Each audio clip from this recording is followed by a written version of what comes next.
Gravando de novo. Gravando de novo. Daqui a pouco o Gabriel vai pro Vietnã. Como eu tava falando, o soviete era tipo uma organização política de trabalhadores da indústria. E essa comitiva do soviete era tipo isso... professor, a gente parou no governo provisório. No governo provisório? Foi. É porque travou no governo provisório. Tá, tranquilo. É. O governo provisório era para conduzir o país enquanto isso durasse. O governo provisório era a favor de continuar com o país na guerra, na Primeira Guerra, e não queria muitas mudanças na sociedade. Já a comitiva do soviético, que era ligado aos trabalhadores das indústrias, principalmente, era mais a favor de mudanças maiores. Não queria continuar na guerra, porque a guerra estava matando a população não estava mais aguentando a guerra. Né? Não estava dando. E também queria mais direitos dos trabalhadores. Uma coisa que defendia muito, muito mesmo, era a reforma agrária, reforma dos campos. Porque a maioria da população era camponesa, era do campo, era rural, e Eles não precisavam tinha de terra para terra. poder plantar. Oi? Não, só complementei uma parada aqui, só que eu tava pensando alto. Tranquilo. Esses O dois, professor vai lá e fala, coloca no mútuo. esses dois ficaram governando juntos, basicamente juntos. De fevereiro, quando tiram o czar, até outubro, que rola a Segunda Revolução, a gente chama de poder dual, poder duplo na Rússia. Por quê? Porque são duas instâncias que ficaram governando juntas. Tinha até uma assembleia geral, que se encontravam para debater alguma nova resolução, coisa assim. Mas com muito desse embate. Tá? No meio disso, temos os dois grupos que são importantes para O que tá realmente vendo? o processo da revolução. Oi? Eu não sei o que tá acontecendo. Eu falei É que o professor tá dando uma revisão não é aula. obrigatória. É revisão. É É opcional. Só opcional. Ah, Tá? Se Tá quiser sendo sair, gravado, pode. relaxa, tá sendo gravado. Professor, ok. a comitiva soviética era que queria mudanças e queria também que o país saísse da guerra? Isso. Isso. Aqui é trabalhadores. Professor, Aqui, galera, rapidinho. é trabalhadores. Oi. É porque eu tenho que arrumar a casa agora. Então, se tá sendo gravado, depois eu assisto, Tá ok? sendo gravado, relaxa, fica tranquilo. Tá? Aqui é opcional. O pessoal tá aqui porque, enfim, tá com tempo, tá. Eu tô aqui Ok. porque eu não tenho nada melhor pra fazer. Eu tô aqui porque eu queria... Exatamente. Exatamente, Gabriel, porque eu não tenho nada pra fazer. Não, não Porque esse dia tá muito chato. Correto. Isso. História é maneiro, o professor é maneiro, então fica assim. Tá voltando A aqui. pessoa é bacana. Nesse meio tempo aqui, tem dois grupos importantes de saber quem são. Porque eles muito se envolvem nesses dois aqui, mas são os que levam a continuação da coisa. Que são os mencheviques. E os bolcheviques. Exatamente. E os Ô, bolcheviques. Gabriel, se muta aí, cara. Tá atrapalhando, você sabe de tudo. Né, mano? Sem graça. É. Os dois são de esquerda. Ambos são grupos de esquerda que defendiam um governo comunista, poder aos trabalhadores, etc. Blá, blá, blá, blá. Mas eles são diferentes entre si pelas ideias que eles tinham de como ia chegar a tal da revolução. Para os bolcheviques é mais fácil. Para os mencheviques, tinha um processo. Primeiro, você fortalece a burguesia, fortalece o capitalismo, que era fraco na Rússia, e depois você chega à revolução comunista, os trabalhadores, etc. Então, os mencheviques queriam fazer essa etapa. Os bolcheviques falavam, bobagem, esquece a burguesia, vai logo para a revolução. Acaba que os bolcheviques ganham o jogo, né? Acaba que eles ganham o jogo. Eles eram os hardcore. Que era um cara chamado Vladimir Lenin. Sou eu. Alguém morrendo aí? Tô com corona. Que triste, Gabriel. Meu Deus. Ai. O líder deles, chamado Vladimir Lenin, ele é um cara muito inteligente, realmente. Ele até publica um conjunto de teses chamado Teses de Abril. Nessas teses de Abril, ele defende justamente isso. A gente não precisa da burguesia. A Rússia é um caso à parte que pode tentar a revolução direto. Ele defendia reforma agrária sempre em pauta, tá? Reforma agrária. Defendia que saísse da guerra. Os mencheviques acabam apoiando um pouco mais o governo provisório.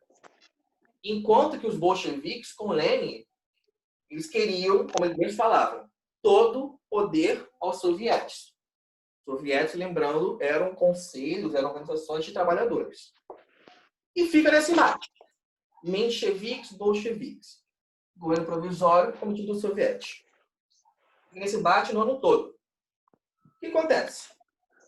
Gradativamente, os bolcheviques vão ganhando mais e mais apoio da população. No início do ano, eles são um partido pequenininho, quase nada. Mas para o meio do ano, eles estão muito fortes, com mais e mais adeptos. Por quê?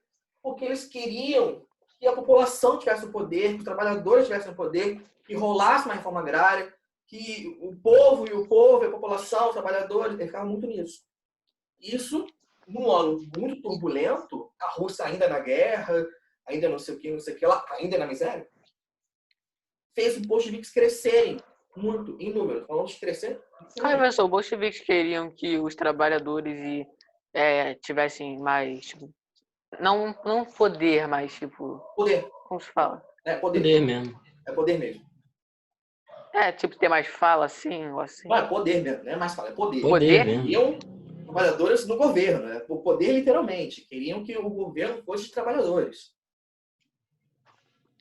Entendi. Entendeu? Obrigado. Poder mesmo. Assim, eles crescem tanto que a segunda parte da revolução é deles. É deles. A primeira foi em fevereiro. Fevereiro que eles tiram o czar. O czar é deposto. A segunda foi em outubro. É chamada Revolução de Outubro ou Revolução Bolchevique. Por quê? Os bolcheviques, com apoio da população muito forte, tomam o palácio de governo e colocam e fazem um governo deles. Eles são bolcheviques. Eu tenho quase certeza que o professor colocou isso na prova. Será? Também tem. Eu tô sentindo, eu sinto olha vibrações. Vai ter um feeling aí no coração? Eu Tomara. senti. Tomara. Esse professor tá me assustando. O capítulo Tô ficando 4 com tem mais ou medo. menos aqui. Revolução Bolchevique. É todo o processo. A Revolução Russa, então, é considerada muito quando os bolcheviques chegam ao poder. Porque no dia seguinte, eles declaram reforma agrária. É assim, hoje cheguei no poder, amanhã reforma agrária. Acabou. Dane-se. Eles começam, logo de início, a baixar várias medidas de apoio aos trabalhadores. E também começam os diálogos, as conversas, os tratados, para que eles saíssem da guerra. É uma demanda da Rússia já há um bom tempo. Isso aqui, capítulo 4. O capítulo 5. O capítulo 6 é o logo após. O logo após deu mais problema, deu mais treta. Até aqui, beleza? Tranquilo. Beleza. Beleza. Quem tá batendo no microfone? Tá fazendo SMR, pô? Porra, me cortei com CD de novo. Que? Sério? Como assim? Não, se cortar Isso com é faca, não. possível? Se cortar com papel, hardcore. Se cortar com CD, Deus. Nossa, meu Deus. Sério, eu realmente me cortei com o CD. Meu Caraca. Deus. Depois Ele quebrou na minha mão. Rolou a revolução, beleza, bolcheviques lá, bacana, poderosos trabalhadores. Começa a dar um problema logo de cara, dá problema, de cara. Por quê? Quando chegou no poder, muita gente não curtiu, né? Muita gente que era a favor do antigo czar, muitos donos de indústrias, donos de terras, muita gente não curtiu nem um pouco. Nem um pouco assim, mesmo. Então, pouquinho tempo depois, o que você tem? Guerra civil. Delícia. Exército Vermelho versus Exército Branco. Exatamente. Cara. E dura 4 anos. Quem foi nessa guerra civil? Igual o Gabriel falou. Exército Vermelho versus Exército Branco. Exército Vermelho era União os Soviética. bolcheviques, que era o atual poder, o Exército Vermelho. Oh, Deus, meu Deus. O branco, Gabriel, na moral, você poderia ser professor de história. poderia mesmo. Quem sabe, né? Professor, você poderia ser um bom professor de história. Pera. Obrigado. O Exército Branco era justamente o pessoal que não ficou contente com os bolcheviques no poder. Então, aqui você tem antigas pessoas ligadas ao governo do czar. Você tem donos de indústrias, que os bolcheviques tomaram as indústrias. Você tem donos de terras. Você tem também pessoas de outros países que não queriam uma revolução dos trabalhadores. Aqui, uma galera muito mais mista. Aqui Também tinha uma galerinha que queria independência. Oi? Também tinha grupos separatistas, né? Isso, muito bem lembrado. Que a Rússia, ela foi um império. Por que a Rússia é tão grande? Porque durante séculos ela se expandiu sobre muitos países. Então, Principalmente na Ásia. Isso. Na Europa também. Na moral, Gabriel, eu vou te matar. Muitas nacionalidades estavam sobre o domínio da Rússia. E as nacionalidades ficaram todo momento querendo independência. Muitos desses, assim, acabam apoiando o Exército Branco contra o Exército Vermelho. Mas, enfim. A guerra acaba sendo vencida pelos bolcheviques. Por quê? Primeiro, 2 motivos. Os bolcheviques fizeram uma coisa chamada comunismo de guerra. Para poder, né? Professor, Oi. desculpa atrapalhar, mas eu vou ter que sair da aula porque eu vou ter curso de inglês agora, tá? Tranquilo. Good class. Obrigada, tchau. Tranquilo. Vamos zoar ela. Comunismo de guerra.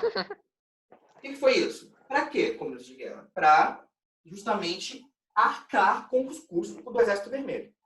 O que foi isso? Basicamente, tudo o que era produzido São os recursos para os soldados. na Rússia, todos os recursos, seja que fosse produzido nas plantações, nas indústrias, era tomado pelo governo e colocado para custear o Exército Vermelho. Tudo mesmo. Assim eles puderam, né, continuar com o Exército Vermelho. Professor, o que E eles aconteceu? também ficaram com a melhor parte. Com mais indústria. Mais indústria. Pode calma aí, o que aconteceu? Toda a produção da Rússia, tudo que era produzido, o que as indústrias faziam, o que as plantações rendiam, tudo era tomado pelo governo, o governo tomava e direcionava esses recursos para a manutenção da guerra. Era usado pra guerra. Usado para guerra. Guerra custa dinheiro, gente. Tem que pagar armamento, tem que pagar o privado. Guerra custa dinheiro. Tem que comprar arma, tem que Manutenção da pagar guerra. munição. Tem que comprar câmera de gás, tem que comprar aquele recheio de Não tinha bolinha. câmera de gás, não. Não tinha câmera de gás, não. Mas Então só aquele recheio de bolinha. ocorre também que o Exército Branco ele não era unitário. Entende? Havia Eles eram muito muitos separados. interesses no Exército Branco. O que acabou atrapalhando ele mesmo.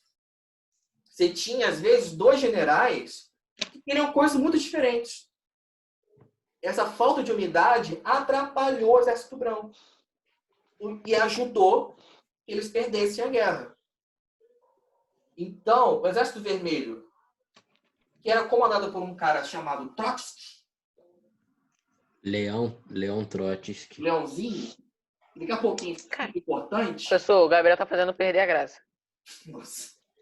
Confirmado, Leão antes de fazer coisa de nerd. Esse lutou exército comandado por um contra- cara chamado Trotsky acaba vencendo a Guerra Civil. Venceu. Beleza. Guerra Civil está resolvida. Como é que está a Rússia, União Soviética? Depois de 1 ano de revolução, não sei quantos de miséria, mais 4 de Guerra Civil. Tá boa? Não. Não. Nem um pouco. Não tem como um país passar por tanta guerra e ficar bem na vida, né? Impossível. Depende, se ganhar elas, até que não é tão ruim. Ganhou.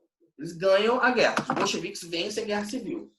Mas como é que tá o país quando eles vencem? Tá assim. Mas a guerra foi de bolcheviques contra mencheviques? Não. Não. Quer dizer, mencheviques também. Sim, mas não. Foi mais Exatamente. bolcheviques contra os opositores. Todo mundo. Contra todo mundo. Exatamente. Bolcheviques versus o mundo. Faz isso. E eles vencem. Só que é o custo de afundar o país. Quando eles vencem, os bolcheviques, que eram, lembrando, o líder era o Lenin, falam, olha, a gente tem que dar um jeito no país. A gente tem que dar um jeito no país. Então, o que o Lenin faz para tentar recuperar o país? Ele lança uma coisa que a gente chama de NEP. Novo Plano Econômico. O que é esse NEP? Apesar dos bolcheviques serem comunistas, pelo NEP, eles decidem aceitar e até incentivar algumas iniciativas capitalistas para poder injetar dinheiro e fazer a economia da Rússia crescer. E com isso o país se recuperar das desgraças todas, né? De tudo. Então, por exemplo, eles vão incentivar que dinheiro estrangeiro fosse investido na Rússia, agora União Soviética. Vão incentivar que se abrisse pequenos e médios negócios. Os grandes não. Grandes negócios, grandes fábricas eram do governo. Mas pequenos e médios, eles incentivam a se abrir. Tudo para recuperar o país que estava, assim, sofreu e sangrou e muito. Tá? Basicamente o NEP foi isso. Do Lenin. Foi dando certo? Foi. Foi. O que deu problema? Alguém lembra? O que deu problema? Lenin morreu. Lenin morreu. Isso aqui, ele lança em 22.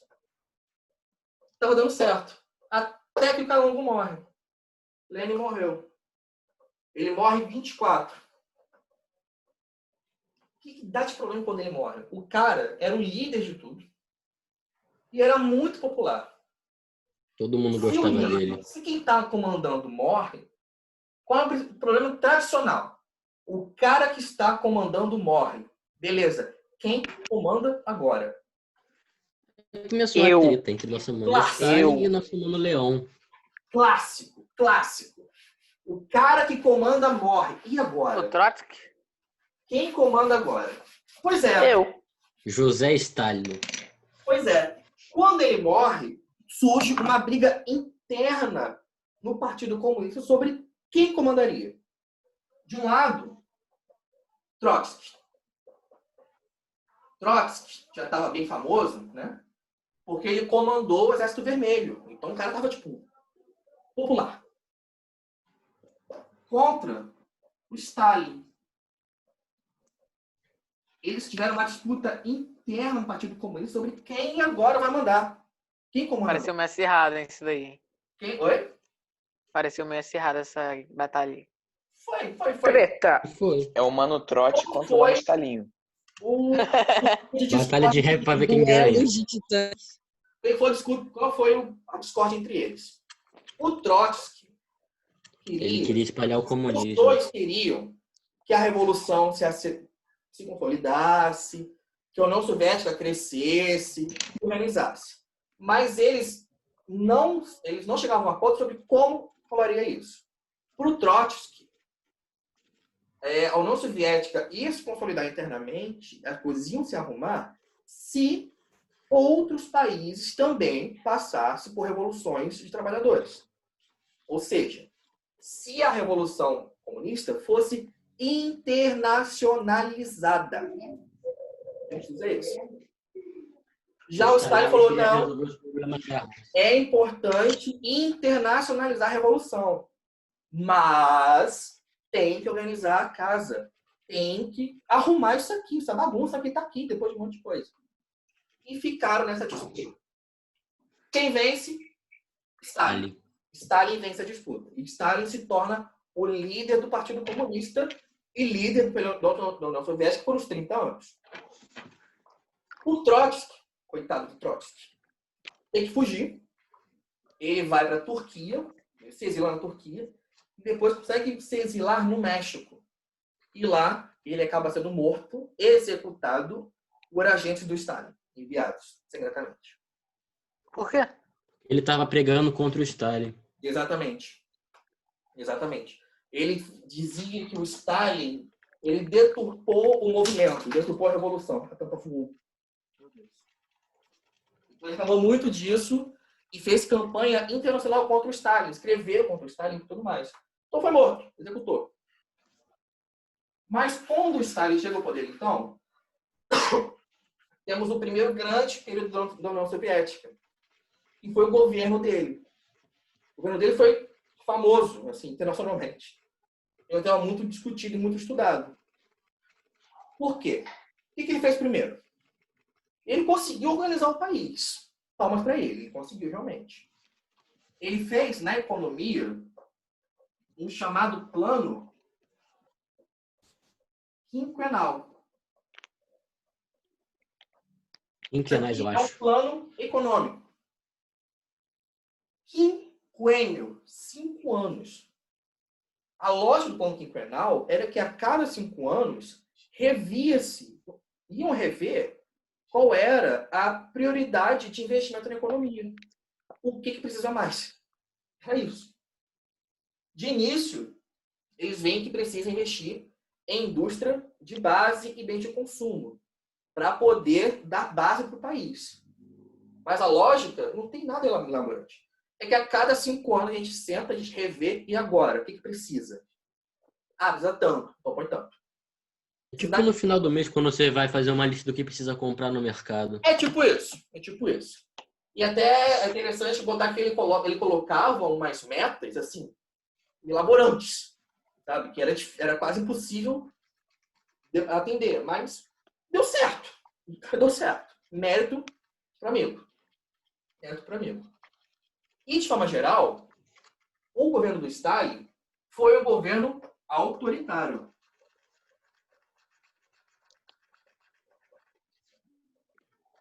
Aí entra um debate muito intenso quanto a isso. Foi um governo autoritário que perseguiu opositores muito, perseguiu e matou, a gente no caso do Trotsky. E, ao mesmo tempo, ele melhorou muito as condições de vida gerais da população. Aquela miséria parou aquela miséria enorme. A população, em geral, teve uma condição de vida mínima. Então, o Stalin foi um cara muito popular. Muito, muito popular. Você tem noção, quando ele morre... Ele era tipo Papai Noel para a Rússia. É, tipo isso. Quando ele morreu... Papai Noel da Rússia. Quando ele morreu... É muito isso, Gabriel. O pessoal chorou quando ele morreu. E fez uma caminhada, peregrinação religiosa para visitar. Assim, quando ele morreu, foi um pandemônio. Não. O cara era muito, muito bem querido. Era o camarada Stalin. Um mito. O Stalin é tipo um Bolsonaro. Então ele era tipo Bolsonaro antes de virar presidente. Nossa, comparar... Não tem nem comparação, cara. Tem comparação. Até porque a aceitação do Stalin era muito grande. Então ele era Papai Noel mesmo. Era Papai Noel mesmo. Gente, sobre a União Soviética, alguma pergunta? Não, tranquilo. Tranquilo? Limpiamente, tô tranquilo. Tá, por que o nome é União Soviética? O que tem soviética? União Socialistas Soviéticos. O soviética vem daquele soviete, certo? Ah, tá. Então, Que eram os... Como é que fica isso em russo? Que eram os negócios, enfim. Aí virou Rússia. E o que acontece? Como eu falei, a Rússia era muito grande. Tinha várias nacionalidades. E, na verdade, no histórico da Guerra Civil, várias dessas localidades foram progressivamente se dizendo repúblicas soviéticas. Então, um lugar que ficava lá no leste decretou uma república soviética. Isso no curso da Guerra Civil. Ao todo, 5 ou 6 lugares. Quando a Guerra Civil acaba, os bolcheviques reúnem todas essas repúblicas, que se declararam repúblicas, todos esses lugares, e falavam, Então, todo o país é a união das repúblicas socialistas soviéticas. Entendeu? Era tipo várias repúblicas unidas, só que Isso, na teoria. Na teoria. Mas a pergunta é boa, por que esse nome? Por causa disso. Uhum. É porque o nome é maneiro. Capítulo 7. A Laís agora viajou legal. Em russo fica. É porque o nome é maneiro. Capítulo 7. A gente volta para o Brasil, volta para a BR. A gente fala de movimentos sociais. Retilíneos sem e graça isso uniformes. daí. Agora que a gente fala sobre Tiradentes não, sobre... Getúlio Vargas? Não, João Cândido. Movimentos João sociais. quem? Nunca passa moto nessa eu acho rua. Nunca para. O João Ganjo. E tem os movimentos rurais. Isso, é isso mesmo, que tem o cara lá que era É do os caras Sultão. lá do. Que esse, Nossa, é o muito quê? O legal. cara da igreja, né? Lampião e a O- mulher lá. O Lampião e Maria Bonita tinham o carinha lá, o da Guerra dos Canudos. Guerra de Canudos. Do Branco tem João Eu lembro que ele zoou ele com o tartaruga. Isso, exatamente. Eu admito que eu dormi nessa aula. Desculpa, professor. E os urbanos. Nos rurais, a gente viu 4. Canudos, Contestado, Juazeiro,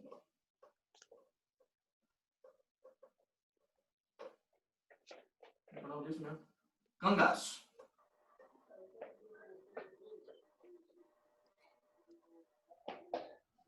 Canudos vem antes, o primeiro.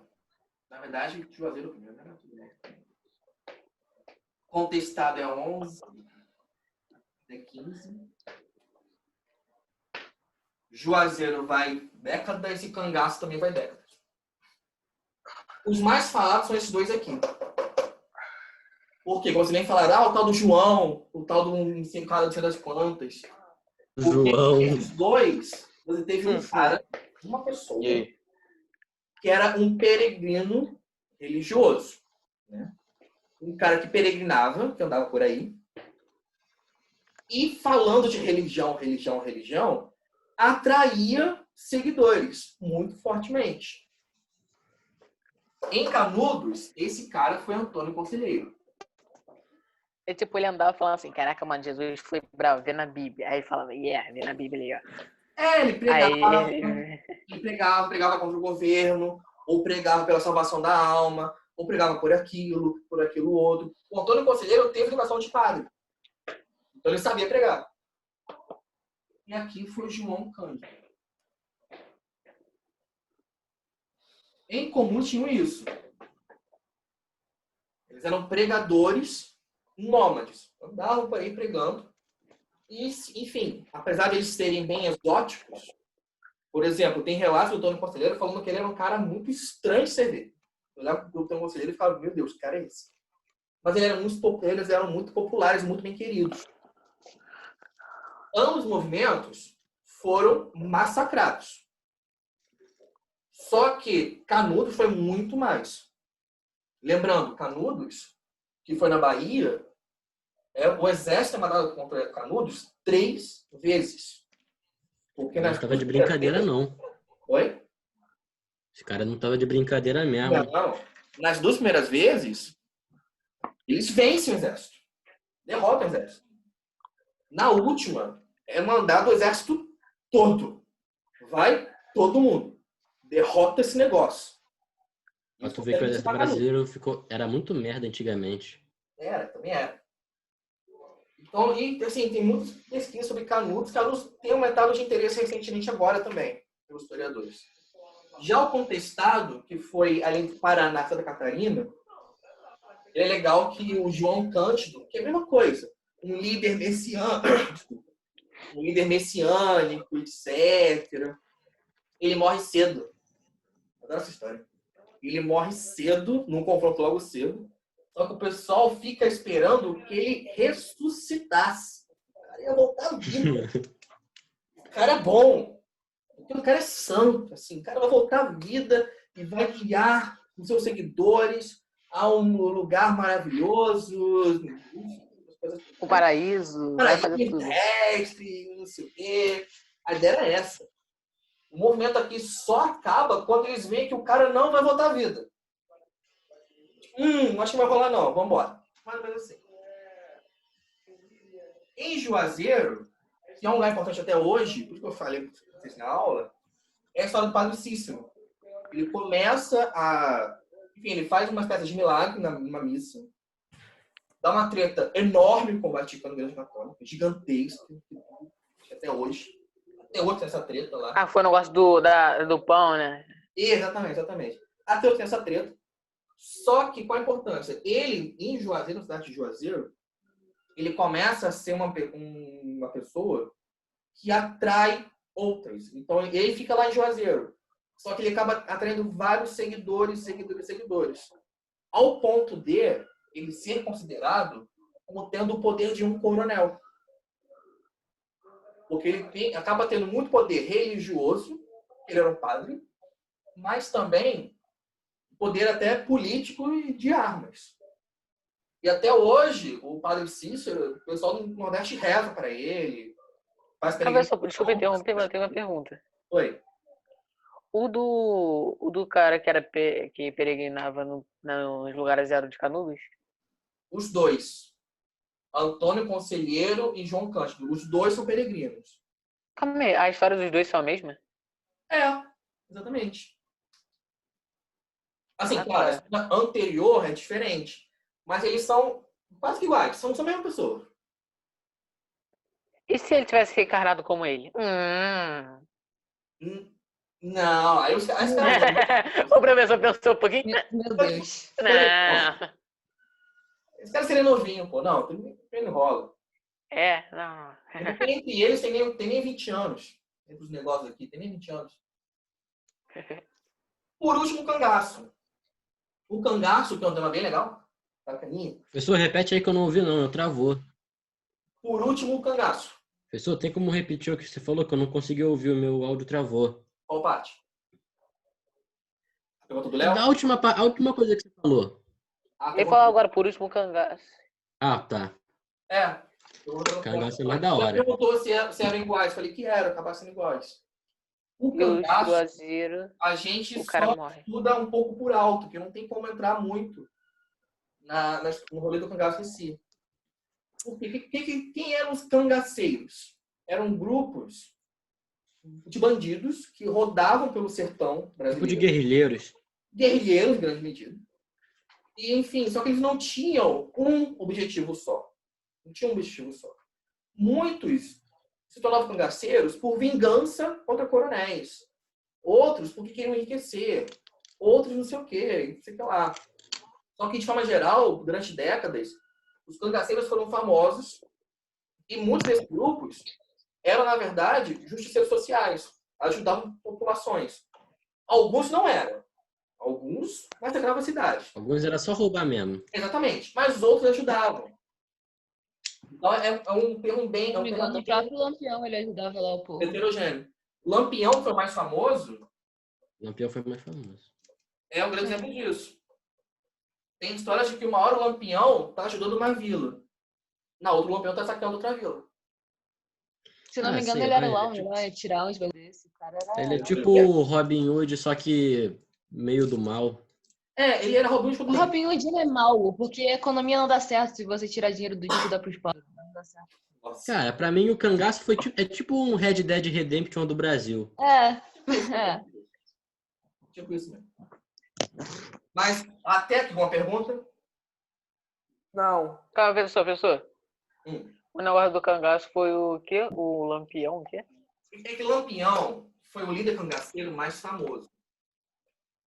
Entendi que tem pessoas que queriam justiça, né? Contra alguma coisa. Na verdade, o Lampião, presta atenção, ele foi o líder de um grupo cangaceiro. Quantos tiveram? Vários. Não foi um só. E cada grupo tinha seu objetivo. A gente coloca todos como meio que um fenômeno. O fenômeno do cangaço. Só que internamente, eram vários grupos diferentes com objetivos diferentes. Em comum, o que eles eram? Bandidos sociais, enfim, que perambulavam pelo sertão nordestino. Ora ajudando a população, ora não. Alguns poderiam ser contratados por coronéis. Outros iam matar o coronel. Então tinha o objetivo de matar pessoas. Sim. Entendi. É isso. Sei lá. Posso ir para a parte urbana? Pode. Pode, professor. Parte do quê? Métodos Urbana. urbanos. Fala do professor que tá gravando pra mim. Métodos urbanos. Que foram 3 que passei para vocês. Revolta da vacina, famosinha.